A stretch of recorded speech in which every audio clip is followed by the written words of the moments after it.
Sir Richard Branson calling you to say that he enjoyed your performance and he would love to, do something with me and have me on some cruises with Boy George. Look how stoked she is. That's the upside. When you got Richard Branson calling you, saying to come out and work with me, she is absolutely stoked. Like, what is life?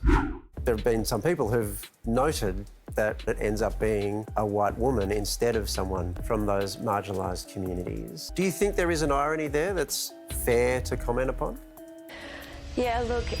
Raygun, she's finally coming out and facing all the accusations against her. And in today's video, I'm gonna break down exactly her reactions. And if you saw my previous video, which you can watch right here, I broke down her history and how she claimed that she was the victim, but everyone else in her breakdance community came out and said, hey, she was making a mockery and she wasn't taking it seriously. So today, she's coming out and speaking. We're gonna watch her interview and react to it. Raygun, thanks very much for joining us. How are you doing? Yeah, it's been a pretty wild ride. I'm not gonna lie. I definitely have my ups and downs, my good and bad days, but it has been honestly so amazing to see the positive response to my performance. Like, I never thought that I would be able to connect with so many people in such a positive way. So that has been just so amazing. But yeah, it definitely has been tough at times. Yeah. Yeah, I can well imagine. How dark did it get for you?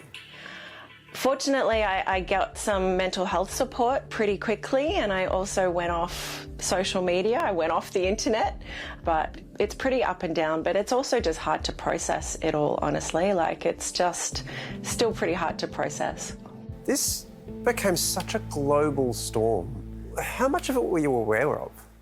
Not a lot, actually, because as soon as I finished, my rounds, my media liaison from the AOC said, oh, there's a bit of a storm brewing on social media. You might want to go off socials. And I was like, oh, okay. I didn't understand the scale of it. And then I did, preview some comments, and I was like, oh, no. And this kind of sick feeling started coming out. I was like, oh, goodness, what has happened? The immediate aftermath must have been hard. I mean, there's that famous footage of Australian journalists running after you while you're walking down the street. Have you got a message for the people who've been writing stuff online, guys? It must have been unlike anything you've ever experienced before. Do you think people have been unfair about your performance? What was that moment like? That was really wild. So that was the next day. I was actually calling my media liaison going, these people are chasing me, what do I do? But that really did put me in a state of panic for a while after that, and I was quite nervous being... My initial reaction to just her starting off this interview is, doesn't seem very upset, seems pretty engaged in the conversation, seems pretty happy and stoked with the amount of attention that she's getting. This is all starting to line up with exactly the sort of reaction we thought we'd see from everything that I hypothesized so far about her performance. Out in public, because I just didn't know what was safe, if anyone was going to recognize me, if, how they were going to respond to seeing me, and it was pretty nerve-wracking for a while there, yeah. I think the moment where I thought, okay, this is wild, this is now out of control, was when I saw the sketch on Jimmy Fallon. And it's just, like, wow.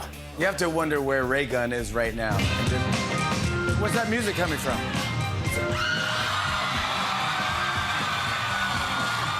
What was going through your mind when that happened? Mixed emotions, I think. Like, I don't know whether to, hug him or yell at him, because what a platform he ended up giving me, honestly. I haven't actually seen the sketch because I don't think I'm in a place yet to watch it, but I will watch it at some point. And, a few different people have kind of explained it to me and given me different takes on it.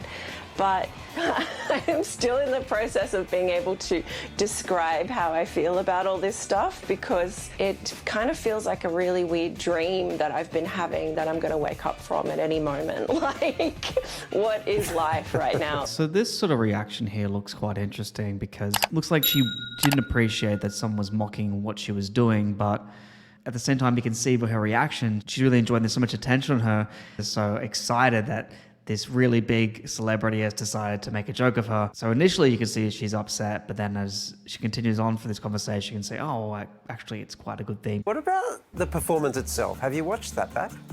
I haven't watched it back, no. That's not unusual for me, though. I'm not great at watching back my battles. Well, it's been a month, Rachel. It's still going to take me some time, I think. I think I've seen little bits and pieces, but yeah, I'll watch it eventually. You eventually did speak out about the backlash to your performance on a social media post. I'm glad I was able to bring some joy into your lives. That's what I hoped. I didn't realise that would also open the door to so much hate. What did you have in mind there? It was really sad how much hate that it did evoke. And a lot of the responses, though, is also just due to people not being very familiar with breaking and the diversity of approaches in breaking. And it was so fantastic that the next day the judging chair, MG, came out and explained that, you know, in the breaking community, what I did actually wasn't very shocking. You know, it's just a different approach in breaking. You have the athletic style breakers, and you also have the more artistic style breakers, and all of them are very valid. But of course, there's been a portion of very angry and, you know, awful responses. Not only attacking me, but attacking my husband, attacking my crew, attacking the breaking and street dance community in Australia, my family. The energy and vitriol that people had was pretty alarming. So a couple of things to unpack from there. Because she chose to perform in this certain way and saying how this is part of the game, well, yeah, it's true, because there's so much subjectivity when it comes to art and dance. So you can do anything you really want and then say, well, that's actually part of the rules. And this is the way I'm trying to do it. However, the difference is she's saying how it's so commonplace within the breaking community. Then why are there breakdancers in Australia that are part of a community that's saying what she did was actually mocking and it actually wasn't the right thing? That's where her version of events and the version of events that her community is saying doesn't make sense. That's why I'm at a loss. If her community said that, oh no, she tried her best and that's what she was trying to do, rather than actually putting a performance on that wasn't actually intended to go out there and win, then we know. But because her community has said this isn't what she was supposed to do, that's when it doesn't line up with the reality of what she's saying. Because we would know if she uses the Olympic person to say that, oh, that was a normal part of it, but then why does the community say it wasn't a normal part of it? Your performance, it got pretty wild, actually. There were all kinds of conspiracy theories going on. Gunn, who set up her own governing body for breakdancing, has manipulated the selection process. Ray Gunn's husband was the judge that got her through. The coach of the national team and the team selector. Unsurprisingly, they run a qualifier that gets 15 entrants and Ray Gunn is selected. An online petition gathered more than 50,000 signatures questioning her selection and calling for an investigation. How did you feel when you saw those? Yeah, the conspiracy theories were just awful. That was upsetting, because it wasn't just people that, you know, didn't understand breaking and were just angry about my performance. It was people that are now attacking our reputation and our integrity. And look, you know, none of them were grounded in any kind of facts. And obviously, you know, they're still circulating. People still don't believe the truth, but we do live in a different world now. So I think that's just going to be part of, you know, our reality, unfortunately. That misinformation has been addressed by the AOC. Makes sense. I totally agree with her that people jumped on to create all these different accusations. But you got to kind of understand that when you do something so extreme like this, people are going to make conspiracies. People are going to start to dig and go, oh, this is what's happening. However, it was wrong for the people to go out there and actually try to create fake narratives about what was actually happening to her. So I agree, that isn't very fair, and it's also just in bad taste to create fallacious stories about someone. I totally agree with her and everything that she said, because all those things are completely disproven. I was breaking by the World Dance Sport Federation, but let's hear it from you. How did you qualify for the Paris 2024 Olympics? I won the Oceania Championships. As simple as that. Yeah, it was a direct qualifier. Yeah, you did win the direct qualifier, but there wasn't even 16 people in your heat. I think a little bit more of the details should be embellished here, not just, oh, I won. Let's see if she can shed a bit more light into what was the real story here, as I explained on my previous video, which you can check on my channel. And did you know anyone who was involved in making the selection or any of the judges? There were 9 judges, all from overseas. I don't think any of them have judged anything that I'd been in before. I was, super nervous about it, to be honest, because even though I'd won all these competitions in Australia, I was nervous about winning this one because it was all new judges. Well, one of those judges from New Zealand was speaking actually in your defence in explaining what had happened, and he said this. All us judges talked about how she was going to get smashed, absolutely smashed. I mean, it's fairly stark. Did you know it was going to be rough? Yeah, I knew my chances were slim. As soon as I qualified, I was like, oh my gosh, what have I done? Because I knew that I was going to get beaten, and I knew that people were not going to understand my style and what I was going to do. Yeah, but the problem with that version of events is that her style that she showed in her qualifying videos, which you can check out, she's actually doing breakdancing, and it looks like she's trying to actually win. But this style of breaking wasn't something that she had done before on any of the videos that I've seen. So that's where there's a bit of confusion. And also, like I said before, members of the break community also said it wasn't what she was doing. So there's another reason why. It's weird. I wanted to bring out some Australian moves and themes. I love our Olympic mascot, BK, the boxing kangaroo, and I wanted to show that.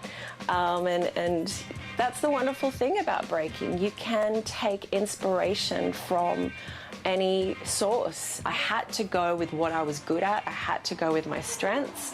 So, we had, in the judging criteria, you've got execution, technique, originality, vocabulary, so range and repertoire of movement, and musicality. And so I thought I'd focus on these last 3, but it just wasn't enough to tip the scales. The odds were against me, that's for sure. A lot of the breaking community seems to have fallen in behind you. Why were the odds against you if you won and you were the best person? You won it fair and square. You're one of theirs. There was, however, some criticism from that community. I think it's fair to give you the chance to respond to it. For example, are quotes from a breaker and a bit of a hip-hop legend in Australia called Spice, who says, I feel like it's just pushed our scene in Australia into the dark ages. It made a mockery of the Australian scene, and I think that's why a lot of us are hurting. In hip-hop, we have this thing.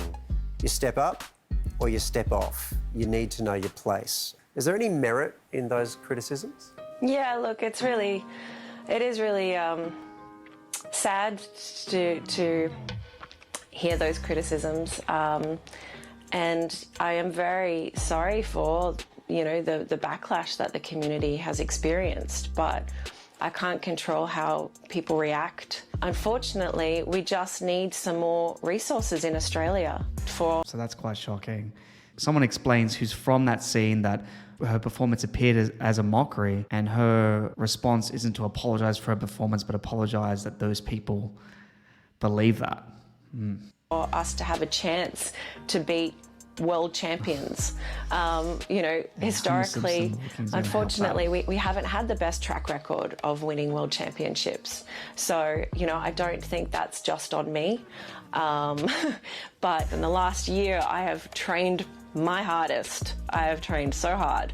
Learning power moves in your mid-30s is not easy. Let's just say that. So I have really, put my body through it, put my mind through it. So, but if that's not good enough for someone... But then why didn't you use the power moves to actually do that in the performance instead of doing moves that most people can do, like kangaroo hopping and going around the ground? I understand you saying you're training hard, but then the translation of that performance to actually what happens isn't matching up and lining up. What can I say? Well, you're an academic and you write in this area. And in one of your papers, actually, you wrote about how breaking is something that emerges from marginalised communities, especially racially marginalised ones, and that the danger is when you turn it into a sport, you can actually end up excluding those very communities. Now, there have been some people who've noted that, you know, this turned into an Olympic sport. Australia puts up a B-girl and it ends up being a white woman instead of someone from those marginalised communities. Do you think there is an irony there that's fair to comment upon? Yeah, look, it's there's a number of white B-girls in Australia, actually. I don't know what it is about us white women and being attracted to breaking. So, you know, I think even if it went to the second or third, it still would have been a white B-girl representing. Interesting, because people in the community that she was going against said that there was a lot of people that weren't particularly white that actually had a chance of doing that. And it's interesting that everything she says in her research, she doesn't want to happen, is exactly what's happening and benefiting her. So that's a tough one for her. Also, if you check out the articles where the other B-girls are talking about this, she said there was a number of people from other communities who were trying to compete, but they couldn't compete because the cost, you had to sign up for 3 different bodies, you had to have a passport, and generally people from the communities that she's talking about would be harder for them to access that. So that's something she could have acknowledged in this interview too. No, like when the Olympics, you know, when it was announced that we had the Oceania qualifier, there was a lot of people in the scene personally reaching out to people to get them to sign up, you know, and to get them involved. That's something that we're always reflecting on. How can we get more people into breaking? That's something that we're always thinking about, to be honest. Right, sure. Do you genuinely think you are the best female breaker in Australia? Well, I think my record speaks to that. You know, I was the top-ranked Australian B-girl in 2020 and 2022 and 2023. I've been invited to represent at... Wow, she really thinks she's the best female breaker in Australia. Wow, that's crazy.